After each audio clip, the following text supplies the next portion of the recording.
পুৰণি ব্লাউজ এটাৰ জোখ লৈ কেনেকৈ ব্লাউজ কাটিং কৰা হয় আজি মই আপোনালোকক পেপাৰত ব্লাউজ কাটিংটো কৰি দেখুৱাম। প্ৰথমে চাওক ব্লাউজৰ দিশটো লৈ লৈছোঁ। ব্লাউজৰ দিশটো ল'বৰ কাৰণে কান্ধৰ যে চিলনিটো দেখিছে এই চিলনিটোৰ পৰা এনেকৈ জুখি ল'ব আৰু চাওক ব্লাউজৰ দিশটো পাইছোঁ মই 14 ইঞ্চি। কিন্তু 14 ইঞ্চিতে যদি ব্লাউজটো কাটি দিওঁ তেতিয়া কিন্তু ব্লাউজটো চুটি হৈ থাকিব। আপোনালোকে সদায় জোখতকৈ 1 ইঞ্চি বা 1.5 ইঞ্চি কাপোৰ বঢ়াই ৰাখিব। যিসকলে একেবাৰে নতুনকৈ ব্লাউজ চিলাবলৈ শিকিছে আপোনালোকে পাৰিলে 1.5 ইঞ্চি বা 2 ইঞ্চি বঢ়াই ৰাখিব, তেতিয়া ব্লাউজটো চিলাবলৈ ভাল পাব। এতিয়া চাওক ব্লাউজৰ দিশটো ৰাখিছোঁ ইয়াতে মই 14.5 ইঞ্চি। কাপোৰত যেতিয়া ব্লাউজ কাটিংটো কৰিম তেতিয়া মই কাপোৰটো অকণমান দীঘলকৈ ৰাখিম। এতিয়া ফাৰ্মাটো কাটোতে মই দিশটো 14.5 ইঞ্চিয়ে লৈছোঁ। দুফালে দুটা বিন্দু দি ল'লোঁ আৰু চাওক এই দুয়োটা বিন্দু লগ লগাই আঁচডাল টানি ল'লোঁ। এতিয়া কান্ধৰ জোখটো লৈ ল'ম। কান্ধৰ জোখটো ল'বৰ কাৰণে চাওক হাতৰ যে এই চিলনিটো দেখিছে এই চিলনিটোৰ পৰা এই চিলনিটোলৈকে জুখি ল'লোঁ। চাওক ভালদৰে দুয়োটা চিলনি সমান জোখত মিলাই লৈ এনেদৰে জুখি ল'লোঁ আৰু ইয়াতে পাইছোঁ 11.5। আপোনালোকে জুখি যিটো সংখ্যা পাব সেই সংখ্যাটোক দুভাগ কৰি পেলাব। ইয়াতে মই 11.5 পালোঁ। এতিয়া চাওক 11.5ক এনেদৰে দুভাগ কৰিলোঁ। দুভাগ কৰি ইয়াতে পাইছোঁ 5.7, মানে কান্ধটো এতিয়া 5.7 ল'ব লাগিব। এতিয়া চাওক কান্ধৰ কাৰণে 5.7ত এটা বিন্দু দিছোঁ। কান্ধৰ জোখটো লৈ হোৱাৰ পাছত এতিয়া আৰ্মহোলৰ জোখটো ল'ব লাগিব। আৰ্মহোলৰ জোখটো ল'বৰ কাৰণে চাওক কাষলতিৰ তলৰ এই কোণটোৰ পৰা স্কেল পাত এনেকৈ মিলাই ল'ব। দেখিছেনে? স্কেল পাত সমান জোখত এনেদৰে মিলাই লৈ কান্ধৰ চিলনিটোৰ পৰা আৰ্মহোলটো এনেদৰে জুখি ল'ব। দেখিছেনে? ইয়াতে মই আৰ্মহোলটো জুখি পাইছোঁ 6 ইঞ্চি। এতিয়া চাওক আৰ্মহোলৰ কাৰণে কান্ধৰ এই বিন্দুটোৰ পৰা 6 ইঞ্চি তললৈ এটা বিন্দু দিছোঁ আৰু পথালিকৈ এই বিন্দুটো 5.7ত পৰিছেনে নাই পৰা মিলাই চাই ল'লোঁ। এতিয়া চাওক কান্ধৰ বিন্দুটো আৰু আৰ্মহোলৰ বিন্দুটো লগ লগাই আঁচডাল টানি ল'লোঁ। এতিয়া ব্লাউজটোৰ বুকুৰ জোখটো ল'ব লাগিব। বুকুৰ জোখটো ল'বৰ কাৰণে চাওক ব্লাউজটো সমানকৈ এনেকৈ পাৰি ল'লোঁ আৰু এতিয়া চাওক কাষলতিৰ তলৰ যে এই কোণ দুটা দেখিছে এই কোণ দুটা এনেদৰে জুখি ল'লোঁ আৰু ইয়াতে পাইছোঁ 17, মানে ব্লাউজটো হৈছে 34 চাইজৰ। এতিয়া চাওক 34ৰ হিচাপটো কেনেকৈ উলিয়াব। কাষলতিৰ তলৰ কোণ দুটা জুখি যে 17 পাইছিলোঁ, এতিয়া চাওক ফিটাডাল 17ত এনেদৰে ভাঁজ কৰি ল'লোঁ আৰু ফিটাডালৰ সন্মুখৰ ভাগটো দেখিছেনে 34ত এনেদৰে মিলি গৈছে। আপোনালোকে যিকোনো চাইজৰ ব্লাউজৰ জোখটো এনেকৈ উলিয়াব পাৰিব। আকৌ এবাৰ দেখুৱাইছোঁ চাওক 17ত এনেদৰে ফিটাডাল ভাঁজ কৰি ল'লোঁ। ভাঁজ কৰি লৈ দেখিছেনে 34ত ফিটাডাল এনেকৈ মিলি গৈছে। নহ'লেও আপোনালোকে কি কৰিব 17ৰ লগত আৰু এটা 17 যোগ কৰি দিব আৰু যোগ কৰি যিটো পাব সেইটোৱে বুকুৰ জোখটো ৰাখি দিব। এতিয়া চাওক বুকুৰ জোখটো ৰাখিবৰ কাৰণে 17ক দুভাগ কৰি ল'লোঁ। 17ক দুভাগ কৰি ইয়াতে পাইছোঁ 8.5। এতিয়া বুকুৰ জোখটো 8.5 ল'ব লাগিব। যেতিয়া আমি ব্লাউজটো চিলাম, চিলোৱাৰ শেষত যেতিয়া গাটো চিলাম তেতিয়া কিন্তু আমি 17 ল'ব লাগিব।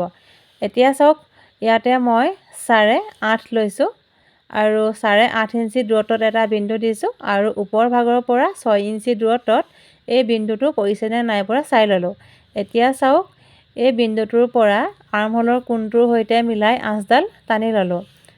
এতিয়া কঁকালৰ জোখটো লৈ ল'ম। কঁকালৰ জোখটো ল'বৰ কাৰণেও ব্লাউজটো সমানকৈ এনেকৈ পাৰি ল'লোঁ আৰু ইয়াতে কঁকালটো জুখি পাইছোঁ 15.5। এতিয়া চাওক 15.5ত ফিটাডাল এনেদৰে ভাঁজ কৰি ল'লোঁ আৰু ফিটাডালৰ মুখৰ ভাগটো দেখিছেনে 31ত এনেদৰে মিলি গৈছে, মানে কঁকালটো হৈছে 31। এতিয়া চাওক কঁকালৰ জোখটো উলিয়াবৰ কাৰণে 15.5ক দুভাগ কৰিলোঁ। দুভাগ কৰি ইয়াতে পাইছোঁ 7.5। কিন্তু কঁকালৰ জোখটো যদি 7.5 ৰাখি দিওঁ তেতিয়া কঁকালৰ ছাইডটো বেছি ঠেক হৈ যাব, কিয়নো পিঠিৰ মাজৰ অংশটো চিলাব লাগিব। সেইকাৰণে মই বুকুৰ জোখটো যিমান ৰাখিছিলোঁ ইয়াতে কঁকালৰ জোখটো সিমানেই ৰাখিছোঁ। বুকুৰ জোখটো লৈছিলোঁ 8.5 আৰু কঁকালৰ কাৰণেও 8.5 ইঞ্চি দূৰত্বত এটা বিন্দু দিছোঁ আৰু চাওক এই দুয়োটা বিন্দু লগ লগাই আঁচডাল টানি ল'লোঁ। ব্লাউজটোৰ গাৰ জোখৰ চিলনিটো যেতিয়া চিলাম সেই চিলনিটো এই আঁচডালতেই বহিব, মানে এইডাল হৈছে চিলাই মাৰ্জিনৰ আঁচডাল। আৰু এতিয়া চাওক এই আঁচডালৰ পৰা 1.5 ইঞ্চি দূৰত্বত এটা বিন্দু দিছোঁ আৰু কান্ধৰ পৰা 6 ইঞ্চি দূৰত্বত এই বিন্দুটো পৰিছেনে নাই পৰা চাই ল'লোঁ আৰু চাওক বিন্দুটোৰ সৈতে মিলাই আঁচডাল টানি ল'লোঁ। কঁকালৰ ফালেও 1.5 ইঞ্চি বহাই ৰাখিছোঁ। আপোনালোকে ব্লাউজ কাটিং কৰোঁতে সদায় ছাইডৰ ফালে 1.5 ইঞ্চি বা 2 ইঞ্চি বহাই ৰাখিব, যাতে ব্লাউজটো বহল কৰিব পাৰে। আৰু দেখিছেনে, কঁকালৰ বিন্দুটোৰ সৈতে মিলাই আঁচডাল টানি ল'লোঁ। এতিয়া মই আৰ্মহোলৰ শ্বেপটো দি ল'ম। আৰ্মহোলৰ শ্বেপটো দিবৰ কাৰণে চাওক, এই কোণটোৰ পৰা 1.5 ইঞ্চি দূৰত্বত এটা বিন্দু দিছোঁ আৰু আৰ্মহোলৰ এই আঁচডালৰ একেবাৰে সোঁমাজত এটা বিন্দু দিছোঁ। নতুনকৈ ব্লাউজ কাটিং শিকাসকলে বহুতেই আৰ্মহোলৰ শ্বেপটো দিবলৈ অসুবিধা পায়। যদি তেনেধৰণৰ অসুবিধা হয় তেনেহ'লে এবাৰ এনেকৈ আৰ্মহোলৰ শ্বেপটো দি চাব। চাওক, মাজৰ বিন্দুটোৰ পৰা চিলাই মাৰ্জিনৰ আঁচডাললৈকে শ্বেপটো এনেদৰে মিলাই ল'লোঁ। আৰু এতিয়া চাওক, এই বিন্দুটোৰ পৰা দেখিছেনে, এই বিন্দুটোৰ পৰা মাজৰ বিন্দুটোলৈকে ফুট দি আৰ্মহোলৰ শ্বেপটো মিলাই ল'লোঁ। এনেকৈ আপোনালোকে আৰ্মহোলৰ শ্বেপটো এবাৰ দি চাব, খুব ধুনীয়াকৈ শ্বেপটো দিব পাৰিব। আৰ্মহোলৰ শ্বেপটো দি ল'লোঁ। এতিয়া গলৰ জোখটো ল'ব লাগিব। গলৰ জোখটো ল'বৰ কাৰণে ডিঙিৰ যে এই মাজৰ অংশটো দেখিছে, মানে খালী অংশটো ভিতৰ ভাগলৈ এনেদৰে জুখি লৈছোঁ। দেখিছেনে, এনেদৰে জুখি লৈ ইয়াতে পাইছোঁ 6। এতিয়া চাওক, 6ক দুভাগ কৰি ল'ম। 6ক দুভাগ কৰি পাইছোঁ 3। এতিয়া গলৰ জোখটো 3 ইঞ্চি ল'ব লাগিব। আৰু পিঠিটো কাটিছোঁ মই 8 ইঞ্চি আৰু বহলটো ৰাখিছোঁ 3 ইঞ্চি। গলৰ কাৰণেও 3 ইঞ্চি ৰাখিছিলোঁ আৰু পিঠিৰ এই বহলটো 3 ইঞ্চি ৰাখিছোঁ। এতিয়া চাওক, বিন্দুকেইটা মিলাই বক্স আকাৰত বনাই ল'লোঁ। এনেকৈ যদি বক্স আকাৰত বনাই লোৱা হয় তেতিয়া শ্বেপবিলাক দিবলৈ সুবিধা হয়। আৰু মাজভাগৰ পৰা দেখিছেনে, এতিয়া মই ৰাউণ্ড শ্বেপটো এনেকৈ মিলাই ল'লোঁ। আপোনালোকে নিজৰ সুবিধা হোৱাকৈ যেনেদৰে শ্বেপটো দিবলৈ সুবিধা পায় তেনেকৈয়ে শ্বেপটো মিলাই ল'ব। আৰু চাওক, কান্ধৰ ফাললৈ অকণমান ডাউন কৰি আঁচডাল টানিছোঁ, মানে আৰ্মহোল ছাইডৰ ফালে। এনেকৈ যদি ব্লাউজটো চিলোৱা হয় তেতিয়া ব্লাউজটো পিন্ধিবলৈও ভাল লাগে আৰু ব্লাউজটো খহি নাযায়। এতিয়া চাওক, পিঠিৰ মাজৰ অংশটো চিলাবৰ কাৰণে চিলাই মাৰ্জিনৰ আঁচডালৰ পৰা একেবাৰে সোঁমাজত এটা বিন্দু দিছোঁ। আকৌ এই বিন্দুটোৰ পৰা ওপৰ ভাগলৈ 5 ইঞ্চি ওপৰলৈ এটা বিন্দু দিছোঁ। এতিয়া চাওক, এই দুয়োটা বিন্দু লগাই আঁচডাল টানি ল'লোঁ। এই আঁচডাল টানি লোৱাৰ পাছত আকৌ চাওক, আঁচডালৰ ছাইডৰ ফালে আৰু এডাল আঁচ টানি ল'লোঁ আৰু এইফালেও আৰু এডাল আঁচ কোণীয়াকৈ টানি ল'লোঁ। আৰু এই আঁচডাল, মানে ছাইডৰ আঁচ দুডাল মাজৰ আঁচডালৰ পৰা আধা ইঞ্চি দূৰত্বত পৰিছেনে নাই পৰা চাই ল'লোঁ। আৰু ইয়াতে পিঠিৰ মাজৰ অংশটো চিলাব লাগিব।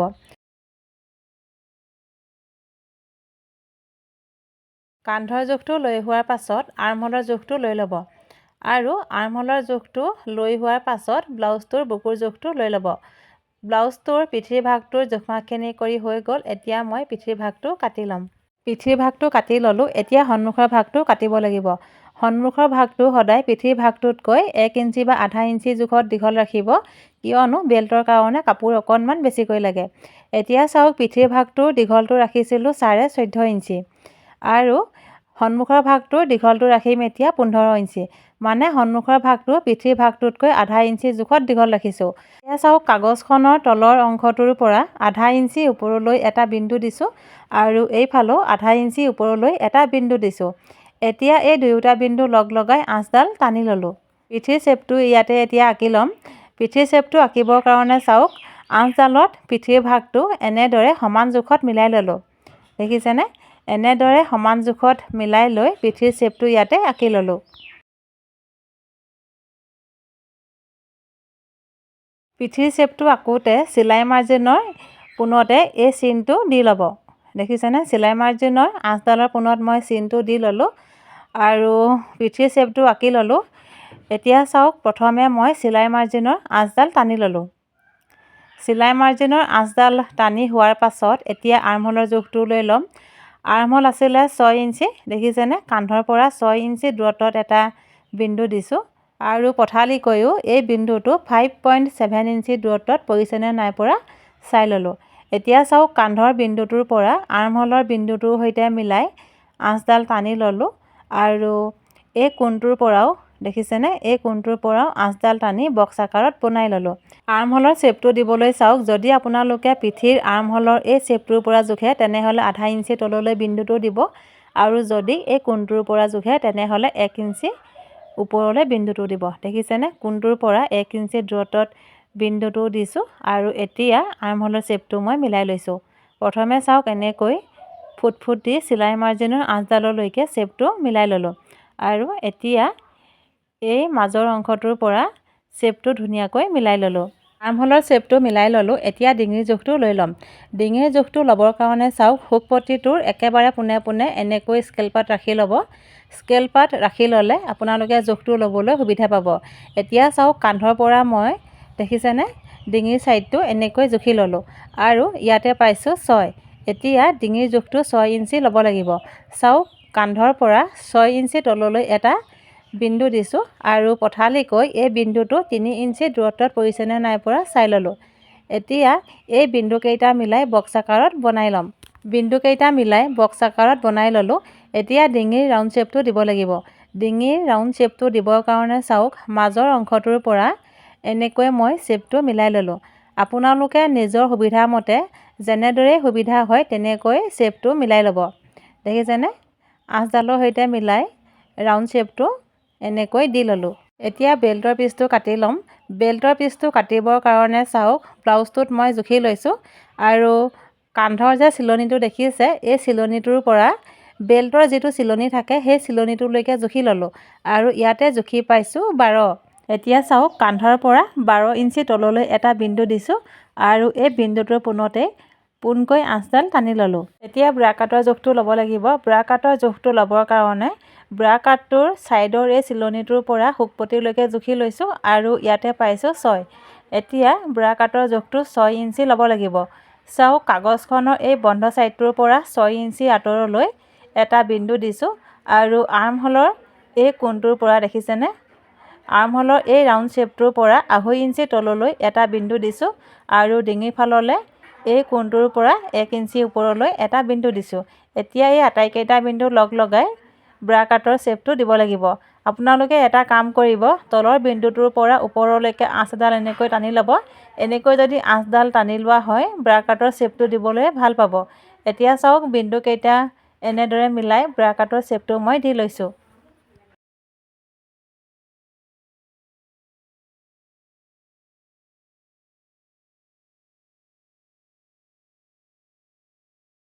এতিয়া চাওক, ব্ৰা কাটটোৰ একেবাৰে সোঁ মাজত এটা বিন্দু দিছোঁ আৰু এতিয়া বেল্টৰ শ্বেপটো দি ল'ম। বেল্টৰ শ্বেপটো দিবলৈ এই আঁচডালৰ পৰা 0.5 ইঞ্চি ওপৰলৈ এটা বিন্দু দিছোঁ আৰু এতিয়া চাওক, এই বিন্দুটোৰ পৰা মাজৰ বিন্দুটোৰ সৈতে মিলাই বেল্টৰ শ্বেপটো দি ল'লোঁ। এতিয়া চাওক, ব্ৰা কাটৰ ছেকেণ্ড পাৰ্টটো কাটি ল'ম। ছেকেণ্ড পাৰ্টটো কাটিবৰ কাৰণে মাজৰ এই বিন্দুটোৰ পৰা 2.5 ইঞ্চি ওপৰলৈ এটা বিন্দু দিছোঁ আৰু ছাইডৰ ফালে 3 ইঞ্চি ওপৰলৈ এটা বিন্দু দিছোঁ আৰু এইফাললৈও বেল্টৰ আঁচডালৰ পৰা 3 ইঞ্চি ওপৰলৈ এটা বিন্দু দিছোঁ। এতিয়া চাওক, এই আটাইকেইটা বিন্দু লগ লগাই মই শ্বেপটো দি ল'লোঁ।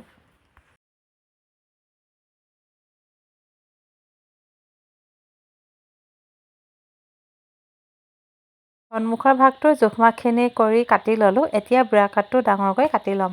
প্ৰথমে চাওক, ব্ৰা কাটটো এতিয়া ডাঙৰকৈ কাটিব লাগিব আৰু ডাঙৰকৈ কাটিবৰ কাৰণে ব্ৰা কাটৰ শ্বেপটো ইয়াতে আঁকি লৈছোঁ।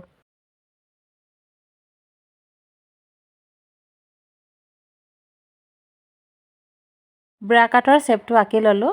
এতিয়া চাওক, ব্ৰা কাটটোৰ তলৰ ভাগলৈ দেখিছেনে, এইফালে 1.2ত এটা বিন্দু দিছোঁ। আপোনালোকে 1 ইঞ্চিও ল'ব পাৰে। ইয়াতে মই 1.2 লৈছোঁ, কিয়নো ব্ৰা কাটটো অকণমান মই ডাঙৰকৈ দিম। আৰু হুক পট্টিৰ ছাইডৰ ফালে চাওক, এই আঁচডালৰ পৰা 1 ইঞ্চি আঁতৰলৈ এটা বিন্দু দিছোঁ আৰু আপোনালোকে এই বিন্দুকেইটা অকণমান ওপৰ ফালে দিব, যাতে ব্ৰা কাটৰ শ্বেপটোৰ লগত মিলাব পাৰে। দেখিছেনে, বিন্দুটো মই এনেদৰে মিলাই ল'লোঁ। এতিয়া চাওক, এই ছাইডৰ ফালে 0.7ত এটা বিন্দু দিছোঁ, মানে 0.7 বহাই লৈছোঁ এইফালে আৰু এইফালে 0.5 ইঞ্চি বহাই লৈছোঁ। এতিয়া চাওক, এই বিন্দু দুটা লগ লগাই মই শ্বেপটো মিলাই ল'লোঁ। দেখিছেনে, এনেদৰে শ্বেপটো মিলাই ল'লোঁ আৰু এইফালেও চাওক, এই বিন্দুটোৰ সৈতে মিলাই ব্ৰা কাটটোৰ সন্মুখৰ ভাগৰ শ্বেপটো দি ল'লোঁ আৰু তলৰ ভাগলৈ যে বিন্দুটো দিছিলোঁ, এই বিন্দুটোৰ সৈতেও দেখিছেনে ব্ৰা কাটৰ শ্বেপটো মিলাই ল'লোঁ। নতুনকৈ ব্লাউজ কাটিং শিকাসকলৰ বহুতেই এই ব্ৰা কাটৰ শ্বেপটো দিবলৈ অসুবিধা পায়। আজি মই আপোনালোকক একেবাৰে সহজ পদ্ধতিৰে ব্ৰা কাটৰ শ্বেপটো দি দেখুৱাম। চাব, প্ৰথমে যে কাটি লৈছিলোঁ ব্ৰা কাটটো, দেখিছেনে, এই ব্ৰা কাটটোৰ সহায়ত মই আপোনালোকক শ্বেপটো দি দেখুৱাম। চাওক, এই বিন্দুটোৰ সৈতে ব্ৰা কাটৰ কোণটো মিলাই লৈ ইয়াতে শ্বেপটো দি ল'লোঁ। এতিয়া চাওক ওপৰৰ এই বিন্দুটোৰ পৰা এই বিন্দুটোলৈকে ব্ৰা কাটৰ শ্বেপটো দিব লাগিব। কেনেকৈ দিব চাওক। প্ৰথমে যে কাটি লৈছিলোঁ ব্ৰা কাটটো, এই ব্ৰা কাটটো দেখিছেনে বিন্দুটোৰ সৈতে মিলাই এনেকৈ শ্বেপটো আঁকি ল'লোঁ আৰু অকণমান তললৈ আনি বিন্দুটোৰ সৈতে মিলাই ব্ৰা কাটৰ শ্বেপটো ইয়াতে আঁকি ল'লোঁ। চাওক ভালদৰে সমান জোখত মিলাই ল'ব। দেখিছেনে এই ছাইডটোৰ শ্বেপটো দি মোৰ হৈ গ'ল। এতিয়া শুকপতিৰ ছাইডৰ ফালে শ্বেপটো দি লৈছোঁ। চাওক এনেদৰে মই বিন্দু দুটাৰ সৈতে মিলাই লৈ দেখিছেনে শ্বেপটো আঁকি ল'লোঁ। এতিয়া চাওক এই কোণটোৰ পৰা 0.3 এটা বিন্দু দিছোঁ আৰু বিন্দুটোৰ সৈতে মিলাই আঁচডাল টানি ল'লোঁ।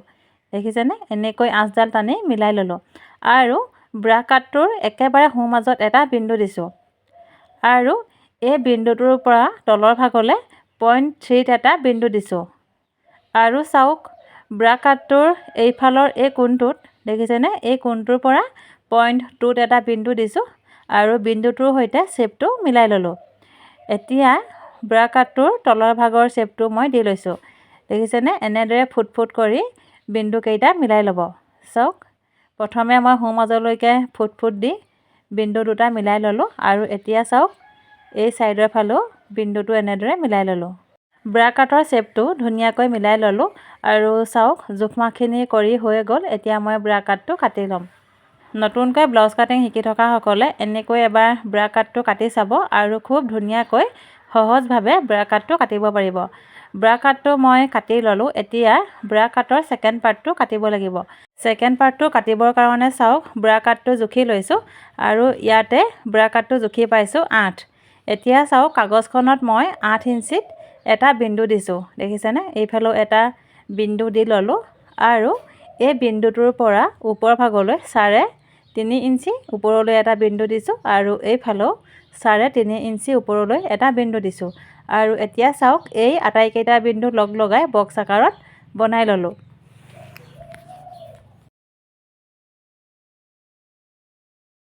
বক্স আকাৰত বনাই হোৱাৰ পাছত এতিয়া চাওক শুকপতিৰ ছাইডৰ ফালে এই কোণটোৰ পৰা 1 ইঞ্চি তললৈ এটা বিন্দু দিছোঁ আৰু এইফালে আধা ইঞ্চি তললৈ এটা বিন্দু দিছোঁ।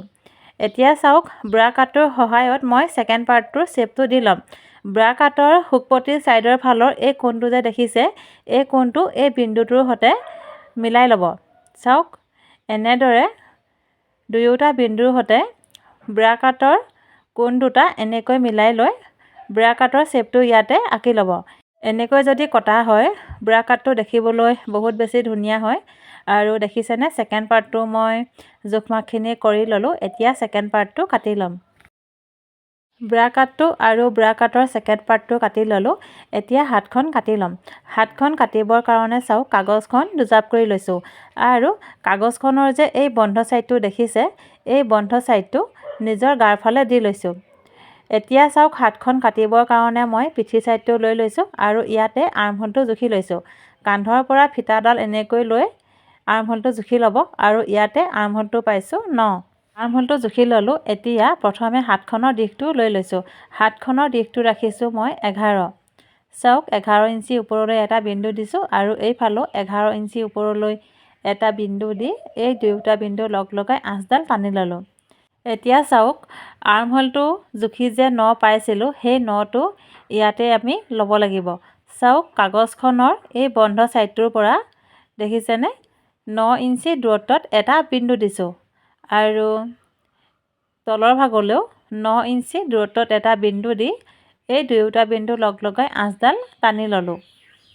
এতিয়া চাওক এই আঁচডালৰ পৰা 3 ইঞ্চি তললৈ এটা বিন্দু দিছোঁ আৰু এইফালেও 3 ইঞ্চি তললৈ এটা বিন্দু দি এই দুয়োটা বিন্দু লগ লগাই আকৌ আঁচডাল টানি ল'লোঁ। এতিয়া চাওক হাতখনৰ শ্বেপটো দিবৰ কাৰণে কাগজখনৰ এই বন্ধ ছাইডটোৰ পৰা 1.5 ইঞ্চি দূৰত্বত এটা বিন্দু দিছোঁ। এতিয়া এই বিন্দুটোৰ পৰা এনেকৈ হাতখনৰ শ্বেপটো মই দি ল'ম। চাওক প্ৰথমে এনেকৈ ফুট ফুট কৰি হাতখনৰ শ্বেপটো দি ল'ব। দেখিছেনে 1.5 ইঞ্চি দূৰত্বত যে বিন্দুটো দিছিলোঁ এই বিন্দুটোৰ পৰা হাতখনৰ শ্বেপটো দি লৈছোঁ আৰু প্ৰথমে মই পিঠিৰ ছাইডৰ ফালৰ হাতখনৰ শ্বেপটো দি লৈছোঁ আৰু এতিয়া সন্মুখৰ ভাগৰ হাতখনৰ শ্বেপটো দি ল'ম। সন্মুখৰ শ্বেপটো দিবৰ কাৰণে চাওক কাগজখনৰ এই বন্ধ ছাইডটোৰ পৰা 1 ইঞ্চি দূৰত্বত এটা বিন্দু দিছোঁ। দেখিছেনে আৰু এতিয়া চাওক এই বিন্দুটোৰ পৰা ফুট ফুট দি হাতখনৰ শ্বেপটো মই মিলাই ল'লোঁ। হাতখনৰ শ্বেপটো দি ল'লোঁ। এতিয়া চাওক হাতখন আপোনালোকে কিমানটো জোখত ঠেক বা বহল কৰিব নিজৰ হিচাপমতে দি ল'ব। ইয়াতে মই 5 ইঞ্চি জোখত হাতখনৰ বহলটো ৰাখিছোঁ আৰু চাওক 9 ইঞ্চি দূৰত্বত যে বিন্দুটো দিছিলোঁ এই বিন্দুটোৰ পৰা এই বিন্দুটোৰ সৈতে মিলাই আঁচডাল টানি ল'লোঁ আৰু এই আঁচডালৰ পৰা ছাইডৰ ফালে 1.5 ইঞ্চি বহাই ৰাখিছোঁ। চাওক এই কোণটোৰ পৰা বিন্দুটোৰ সৈতে মিলাই আঁচডাল টানি ল'লোঁ আৰু হাতখনৰ জোখমাখখিনি কৰি হৈ গ'ল। এতিয়া মই হাতখন কাটি ল'ম।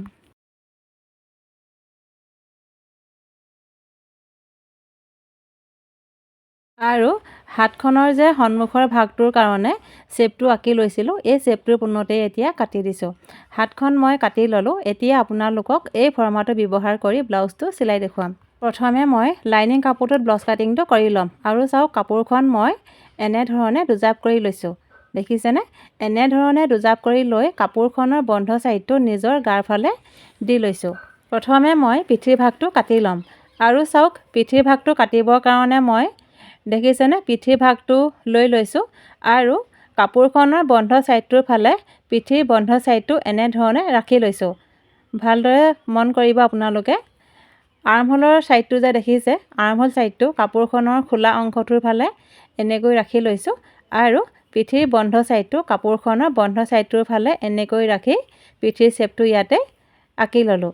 এতিয়া সন্মুখৰ ভাগটো কাটি ল'ম। সন্মুখৰ ভাগটো কাটোতে আপোনালোকৰ নিজৰ যেনেকৈ সুবিধা হয় তেনেকৈ কাটি ল'ব। কিন্তু পিঠিৰ ভাগটো কাটোতে সদায় কাপোৰখনৰ বন্ধ ছাইডটোৰ ফালে কাটিব। কিয়নো পিঠিটো সদায় এটা জইন থাকে সেইকাৰণে সদায় কাপোৰখন এটা জইন কৰি কাটিব লাগে। আৰু তেনেকৈয়ে মই ব্লাউজটোৰ বাকীখিনি ভাগো আঁকি ল'লোঁ আৰু এতিয়া চাওক আঁকি লোৱাৰ চিনটোৰ পোনতে কাপোৰখন মই কাটি লৈছোঁ। ফৰ্মা ব্যৱহাৰ কৰি লাইনিং কাপোৰটোত ব্লাউজ কাটিংটো কৰি ল'লোঁ আৰু চাওক ব্লাউজ কাটিংটো কৰি হোৱাৰ পাছত লাইনিং কাপোৰসমূহৰ চিধা ছাইডটো এনেকৈ মিলাই চিন এটা দি ল'লোঁ। এনেকৈ যদি চিন এটা দি লোৱা হয় তেতিয়া ব্লাউজ পিচটো কাটিবলৈ সুবিধা হয়, কোনো ধৰণৰ খেলি মেলি নহয়। আৰু এতিয়া চাওক লাইনিং কাপোৰসমূহত ব্লাউজ কাটিংটো কৰি হোৱাৰ পাছত ব্লাউজ পিচটোৰ ওপৰত লাইনিং কাপোৰসমূহ এনেদৰে মই পাৰি ল'লোঁ আৰু এতিয়া লাইনিং কাপোৰটোৰ কিনাৰে কিনাৰে ব্লাউজ পিচটো কাটি দিম। এনেকৈ মই ব্লাউজ পিচটো কাটি ল'লোঁ আৰু ব্লাউজটো কেনেকৈ চিলালোঁ ইয়াৰ পাছৰটো ভিডিঅ'ত মই আপোনালোকক চিলাই দেখুৱাম। আৰু আজিৰ ভিডিঅ'টো চাই কেনেকুৱা পালে কমেণ্ট কৰি জনাব আৰু যদি চাই ভাল পায় তেনেহ'লে ভিডিঅ'টো সকলোৰে মাজত শ্বেয়াৰ কৰি দিব।